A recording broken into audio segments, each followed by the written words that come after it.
Engram this upcoming season with the Broncos. Is Mikko Rantanen really about to get booed when the Dallas Stars come to town this weekend? What will his reception be like? And yes, we have another special guest to help us continue our Mile High Milestones countdown, celebrating the 30 biggest storylines in Denver sports in honor of 30 years of Denver Sports 104.3 The Fan. All things to come on today's rundown, but I want to begin in the NFL, where in honor of Pi Day 314, I want to ask all of you the question, and I encourage your feedback here that hopefully we can circle back to by the end of the show. How big of a slice should Evan Engram's be in the Broncos offensive pie? How much will he eat into the production of other offensive playmakers heading into this upcoming season? So to ask that question, I first had to ask myself, okay, if we're going to ask about yards and receptions and such for Evan Engram, touchdowns are a fluky kind of thing to predict, so I don't even want to walk down that path. But it kind of starts with, how productive do we think Bo Nix is going to be in this upcoming season? He had just under 3,800 passing yards last season, about 29 touchdowns. So assuming, and this is kind of a weird thing that I've noticed, that there's a lot of people who, if they're not expecting it, they're forecasting a pretty reasonable chance that maybe Bo Nix takes a step back in next year's production compared to his rookie season production. And I understand the concept of a sophomore slump, and people love to use CJ Stroud as an example for that, who kind of came out of the gates on fire in his rookie season, set a pretty unrealistic bar, I think, for production as far as a rookie goes. And Bo Nix, who flirted with rookie records and broke some rookie records production-wise in his rookie season, could be a prime candidate to follow that mold. But if we're talking about a sophomore slump, and we're going to use CJ Stroud as an example, CJ Stroud made the playoffs again last year. And so just how big of a step back really was it in a slump for the other AFC quarterback down there in Houston? So for Bo Nix, if he had about 3,800 yards passing last season, I think it's totally reasonable to expect him to meet or eclipse the 4,000-yard mark as a passer in his sophomore season, with another year and offseason to connect and grow with Sean Payton. Because remember, that 3,800 yards, or 3,775, whatever it was, that included a 60-yard passing game against the Jets in one of the ugliest football games I've seen in recent memory, and a pretty brutal 4-game start to his NFL career, where he became one of the first quarterbacks in the last, 5 decades to start his first 3 games without a touchdown pass. So assuming that that's not going to happen again, even if Bo Nix is basically the same as he was last year production-wise in a lot of ways, I think 4,000 yards is a reasonable mark. So if you set 4,000 yards as kind of just a, hey, let's play a game and divvy up the numbers for the Broncos offense, then the conversation turns to the receivers. Courtland Sutton last year had 1,100 receiving yards, or just under it. And I think it was 1,080. So I think for Courtland Sutton, again, you could say, hey, with Evan Engram coming in, that's going to eat into the production of other wide receivers, and there's going to be more mouths to feed on offense to spread the ball around. But I also think the converse argument, because there's some fairness to that, but the other side of the coin is, I think Courtland Sutton was getting double-teamed a lot and receiving extra undue attention from defenses because he was one of the only true consistent weapons to stop on this Broncos offense last season. So defenses could key in on him and force Bo Nix to try to win by spreading the ball around to less proven, or up to that point, underperforming offensive weapons. So if Courtland Sutton, yes, there's more mouths to feed and maybe targets will go a different direction where they maybe wouldn't have last year, I also think he's going to be able to maybe do more with less because of less attention that he'll be able to receive from defenses who have to spread the coverage around a little bit more. So in my, at least right now, as the offense sits, optimistic mind, I think another 1,000 to 1,100 yard season is totally in play for Courtland Sutton. So if that's the case, you're deducting that from Bo Nix's 4,000 hypothetical passing yards. The next question becomes, who's the second leading receiver for the Denver Broncos in 2025? Marvin Mims kind of had a breakout third season. So there's speculation, I think, that he could fill that void if they go out and add Cooper Kupp, or they bring in a high-profile wide receiver in the draft. Obviously, this kind of shakes up the game board a little bit. But if Marvin Mims, who had over 500 passing yard or receiving yards last season, if he sees a little bit of an extra step and some natural progression, I don't see a reason why he doesn't flirt with 650 to 700 yards. And I think that's another reasonable spot for Evan Engram, who, again, let's not forget, led the NFL in production from the tight end position when operating out of the slot. The entire NFL over the last 2 seasons, no one has been more productive out of the slot at the tight end position than Evan Engram, more than George Kittle, more than Mark Andrews, more than Brock Bowers, you name it. So he didn't have the most productive season last season because he missed 8 games. He missed essentially half a season due to injury. But the season before that was a Pro Bowl year with 114 receptions and just under 1,000 yards receiving. So if you split the difference there between the 350 or so he had last year and the basically 1,000 that he had the year before, I think 650, maybe 700 yards feels about right for Evan Engram. And I can also factor in the fact that receptions-wise, I think you can pretty comfortably expect a floor of about 50 receptions for Evan Engram this upcoming season. Not just because he's going to be Sean Payton's, at least for now, joker that we've been looking for the last 2 seasons, but also 52 receptions is what Javonte Williams had last year, who's walked out the door. In terms of going by receptions, Javonte Williams was the team's second leading receiver in receptions. Yardage-wise, Javonte was 4th. But after Cortland Sutton, Javonte Williams had the second most receptions on the Denver Broncos offense last year. I think you can comfortably carry the vast majority of those receptions that were going to Javonte over to Evan Engram. You're still going to want your running back to be involved in the passing game. And I think if they draft a running back in the first handful of rounds of the NFL draft, whether it's an Omarion Hampton, a Travion Henderson, Devin Neal, the like, depending on that back skill set could determine, maybe there's a little bit more or a little bit less production there from the receiving game at that position, but there's going to be some involvement. I just think that they went out, they paid Evan Engram on a 2-year deal, locking down the top tight end in the free agency class.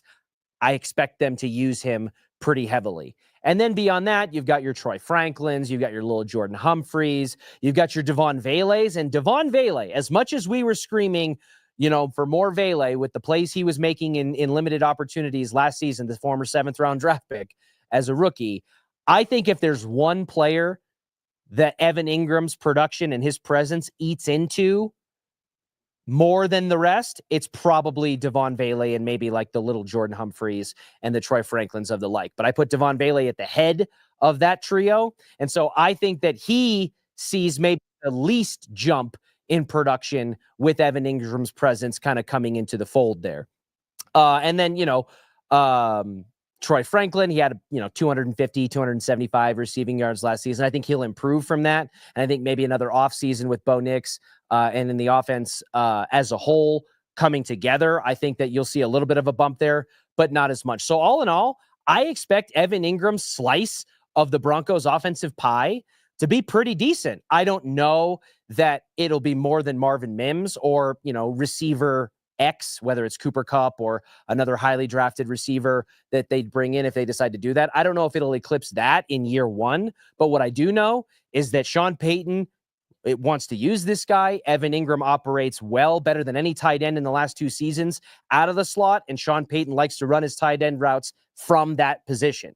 So I would expect a pretty heavy workload pretty quickly for this guy once they get comfortable in the offseason. As it relates to the NHL, we've got a pretty spicy game coming up on Sunday. Nice little midday matinee game at 1:30 when the Dallas Stars and their new shiny toy in Mikko Rantanen will return to Ball Arena.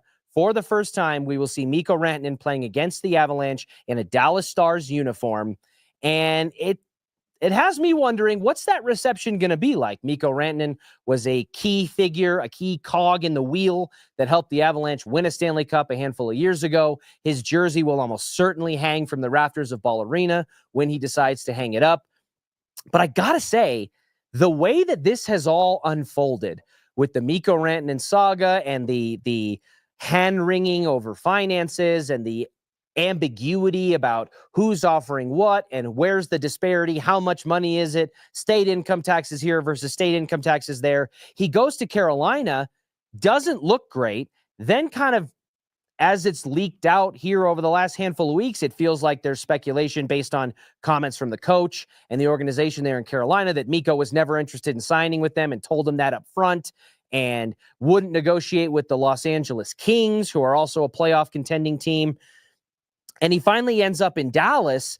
It kind of feels like, in hindsight, either Mikko is a little bit more of a villain type personality in this story than maybe we would have initially thought or wanted to believe, or the Avalanche were less interested in bringing Mikko Rantanen back than maybe we just assumed that they would be. Because if you remember, initially there were thoughts of, well, they're only apart in terms of interest by about $250,000. And then you factor in, again, the exhausting conversations about state income tax here versus state income tax there, and jock taxes having to be paid on the road cities, and how much is it really worth. But then it's starting to leak out a little bit more, and then you go into Mikko Rantanen being stunned by the deal, and you hear that maybe the Avs were really closer to like 11.2 million, not 11.75, like they had initially said when he took a $12 million deal with Dallas.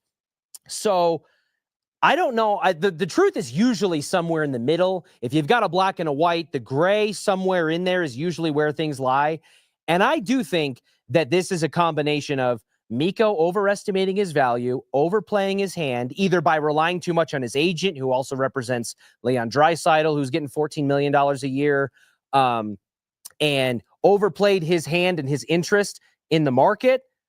And the Avs maybe realizing, hey, if I'm, Chris McFarland sitting there with Jared Bednar saying, hey, we've tried this. We've tried the top heavy approach. We've got so much money sunk into our, 3 or 4 members of our top 6.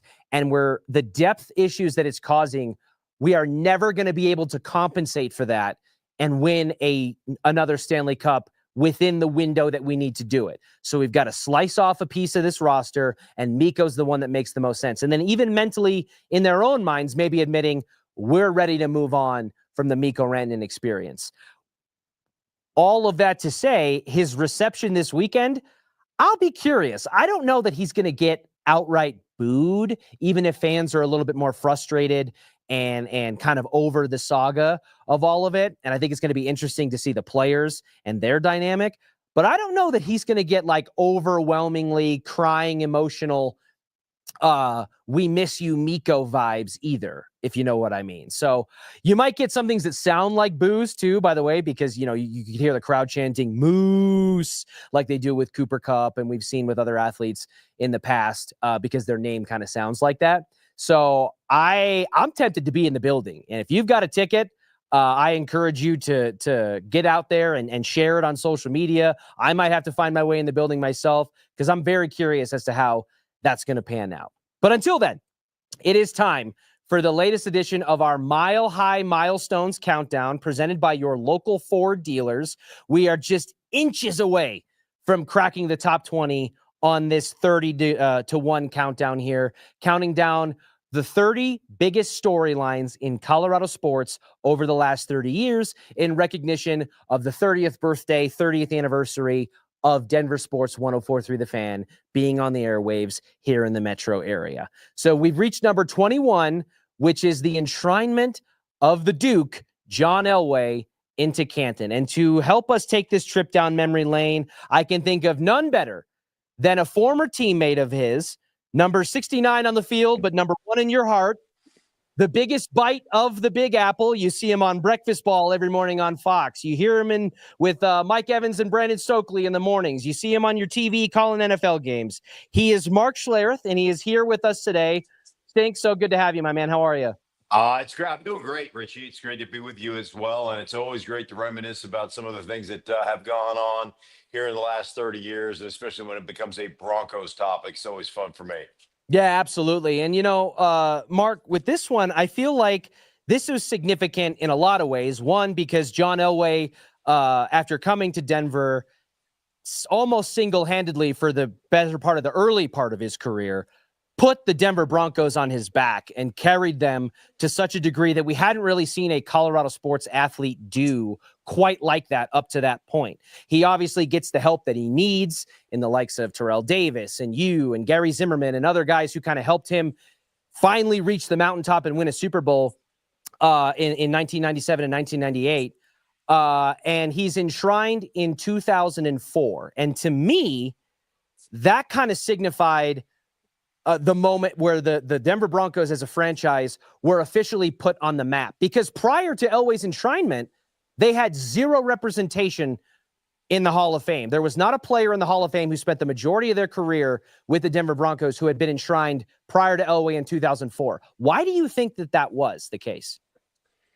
Well, they were a former AFL team, right? Coming into the NFL, and for whatever reason, we can talk about time zone, we can talk about East Coast bias, we can talk about all those things, and it almost felt like he was such an iconic player all the way back to his Stanford days. Then, obviously, in the NFL, being part of that, famed 1983 quarterback draft class, that it almost felt like, hey, we know this guy's going to be a Hall of Famer someday. Let's make him the first guy that gets enshrined into Canton, because after he was enshrined, obviously the floodgates opened up.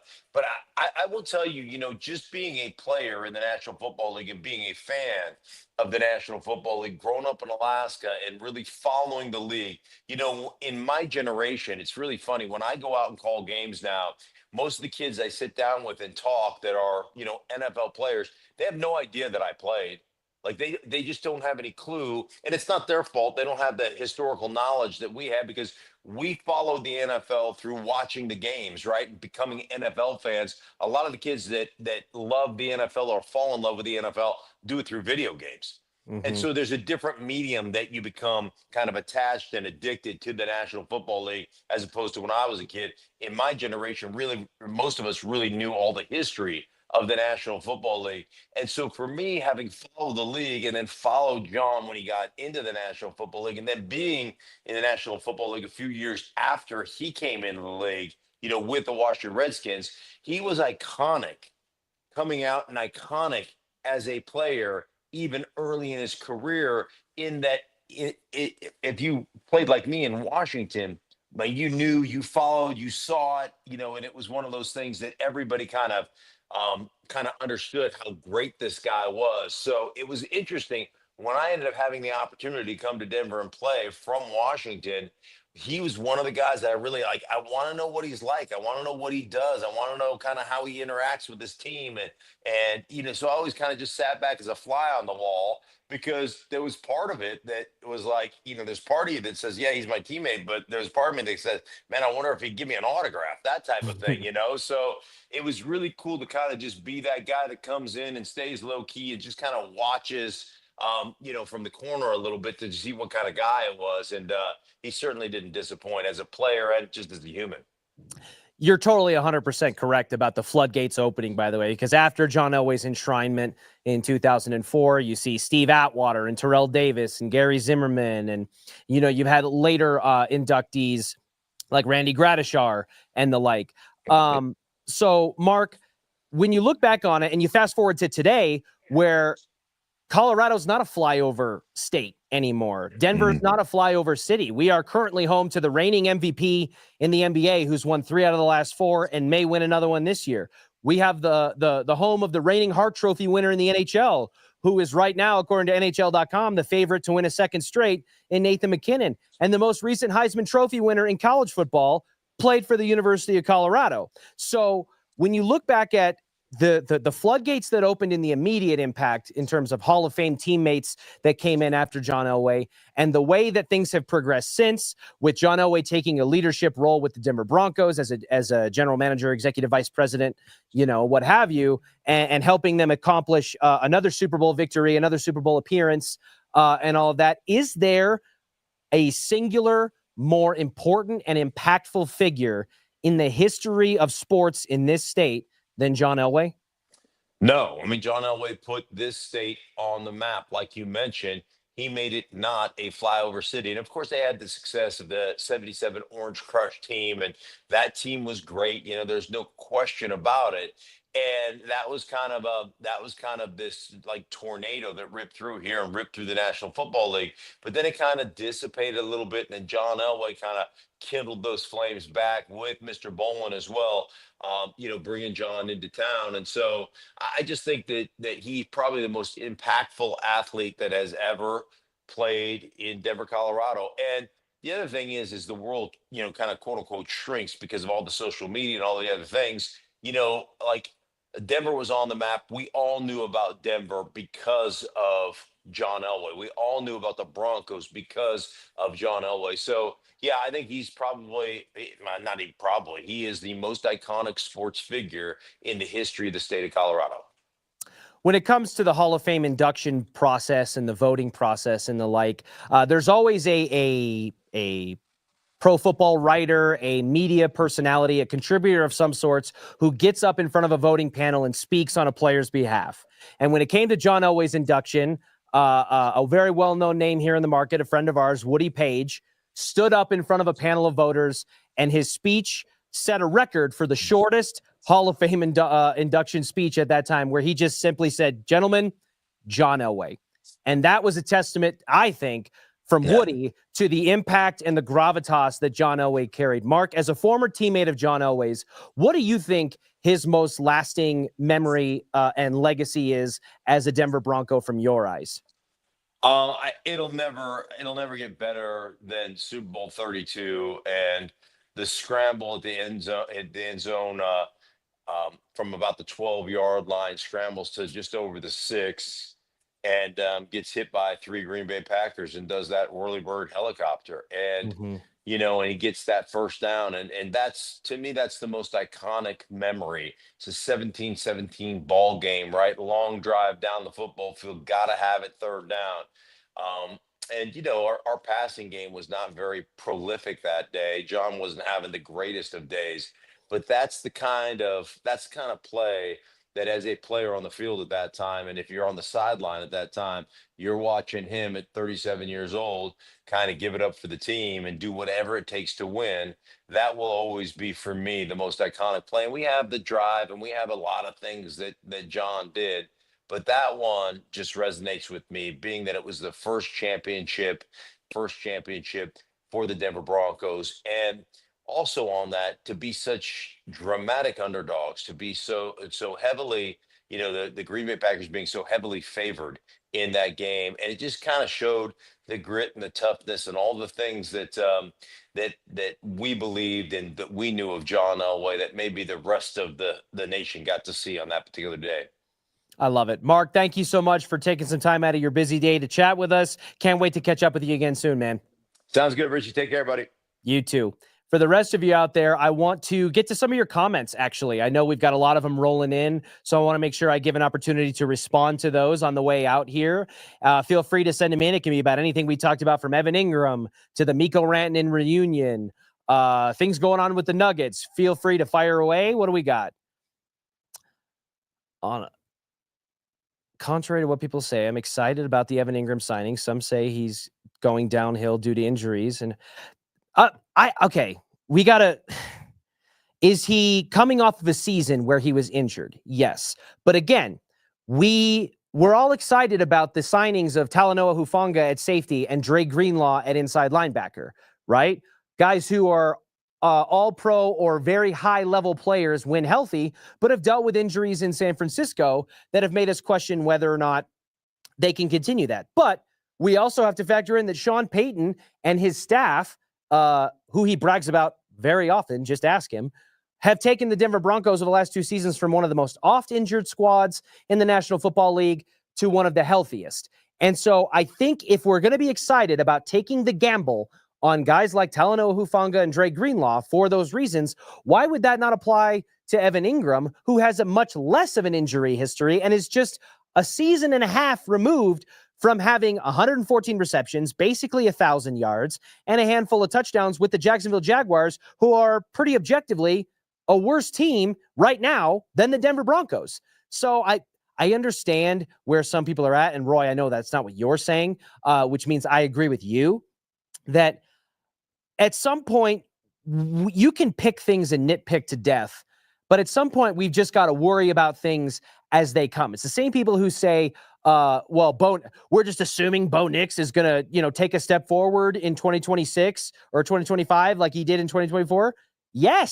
Yes, we assume that because everything our eyeballs have told us up to that point is that that's going to be the case. He had a rough 4-game start where he was admittedly drinking through a fire hose, trying to understand the complexities of the system that Sean Payton runs offensively. And then after that, he went from one of the historically worst or mediocre level quarterbacks that the Broncos and the NFL have seen in some time to one of the better quarterbacks in the NFL over the last stretch of the season. So again, could Bo Nix take a step back in 2025? Could Evan Engram totally flop and underperform after being paid as the top tight end in this free agency class? Yes. But I don't think either of those things are the rational conclusion if you're using what your eyes have most recently told you. And so I just think if we're going to go that route, let's worry about that when we get there. Okay? What else do we got? Thank you, Roy, for chiming in. Most of Ingram's receptions were behind the line of scrimmage or short passes. This is where Bo shines. Exactly. Again, to reiterate, Next Gen Stats put it out there that no tight end in the NFL over the last 2 seasons has produced more efficiently out of the slot than Evan Engram. And Sean Payton runs more than 50%. I believe it's 52.5% of his routes that are run by tight ends come out of the slot. So again, on paper, which is all we have to go off of for now, everything is meshing as it should. And let's not forget, the bar is so low for Denver Broncos tight ends in terms of production that even if Evan Engram is 50 to 70% of the lofty expectations that maybe me or others are putting on him, he is still going to obliterate the production from maybe the entire tight end room for the Broncos combined over the last season or so. So again, let's just see how it plays out on the field before we immediately just poo-poo it on principle because of evidence, that we're speculating is going to continue. Alex says, I think letting Javonte Williams go was a mistake. Interesting. And Alex, if you're still watching, I would actually like you to follow up on this comment and tell me more about why, because I want to know. And again, Javonte Williams had a lot of promise coming out of North Carolina when he was drafted. The Broncos moved up in order to get him because they thought so much of him as a prospect. But post injuries, when you see, especially at the running back position, when it comes to knee injuries and ankle injuries and things involving the lower body, sometimes players just A, don't come back the same, and B, it takes them longer than a year or the traditional recovery window to be able to recoup what was lost. And I think that was the case with Javonte. He went from leading the league in broken tackles in his rookie season to seemingly not being able to break a tackle with minimal contact. It just wasn't the same guy. And so was Javonte Williams the starter by name and the figurehead, of this Denver Broncos running back room? Yes. But how were we not looking at that and saying how obvious it is that we need more from that? So was it all Javonte's fault? No. Did Sean Payton sometimes abandon the running game or devalue it or move on from it faster than he should have because he just wanted to put it all on Bo? Yes. Sean Payton probably pulled the ripcord too many times, as evidenced by the fact that he had to write "run the ball" on his Waffle House menu play sheet and then ignored it in that game, kind of. So I agree with you that not all the factors at play were Javonte's fault. But you can't tell me that we would be going into this upcoming season with Javonte Williams at the helm, at the start of the running back room with the other running backs that are there, saying, "Hey, you know what? We're good with this. I feel confident it's going to be better than it was last year." They needed to make a change at that position. I fully expect them to make a change at that position, and I expect them to probably do it in the first 3 rounds of the NFL draft this season. Great blocker, but the middest of mid. Below mid as a runner. Yeah, Javonte. There you go. I was wondering who you were talking about for a second. Yes, Javonte Williams. Again, that was the hallmark that we kept hearing, right? Well, he's one of the best backs.